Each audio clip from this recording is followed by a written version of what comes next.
কোটা সংস্কার ছাত্র আন্দোলন শেষ পর্যন্ত ছাত্র জনতার আন্দোলনের রূপ নেয়। অভ্যুত্থানে পতন হয় স্বৈরাচার শেখ হাসিনার।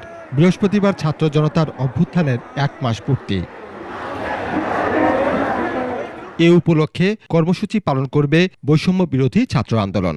আগামীকাল 5 সেপ্টেম্বর আমাদের ছাত্র জনতার অভ্যুত্থানের 1 মাস পূর্তি উপলক্ষে আমরা একটি শহীদি মার্চ করতে চাই। এই শহীদি মার্চে আমরা চাইব আমাদের যেই বাবা মারা, যেই ভাই বোনেরা তাদের সন্তান হারিয়েছে, তাদের ভাই বোন হারিয়েছে, বিনয়ের সাথে আমরা আপনাদের প্রতি অনুরোধ করতে চাই, আপনারা আমাদের সাথে আসুন। ওয়ালটন টেলিভিশন মাত্র 25,490 টাকায় পাচ্ছেন গুগল টিভি। 16 বছরে দলের সংবিধানকে দেশের সংবিধান হিসেবে চাপিয়ে দেওয়া হয়েছিল বলেও মন্তব্য করেন সমন্বয়ক হাসনাত আব্দুল্লাহ। আওয়ামী লীগের সংবিধানটাকেই আমরা বাংলাদেশি সংবিধান হিসেবে ধরে নিয়েছিলাম। অর্থাৎ দেখেন, একটা দলের সংবিধানকে যখন একটা দেশের সংবিধান হিসেবে চাপিয়ে দিতে চায়, সেই জায়গাতে হচ্ছে ফেসিবাদের প্রথম বীজটা বপন করে দেওয়া হয়।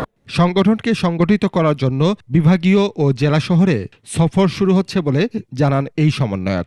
আমরা বিভাগীয় সফর করব। আমাদের টিমগুলো আমাদের জনমত, মানুষ আসলে কি বলতে চাচ্ছে, তাদের ভাষা কি, সেটা আমরা শোনার চেষ্টা করব।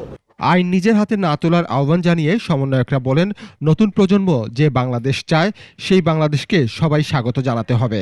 আমরা আগামীর বাংলাদেশে সত্যিকার অর্থে আইনের শাসন চাই।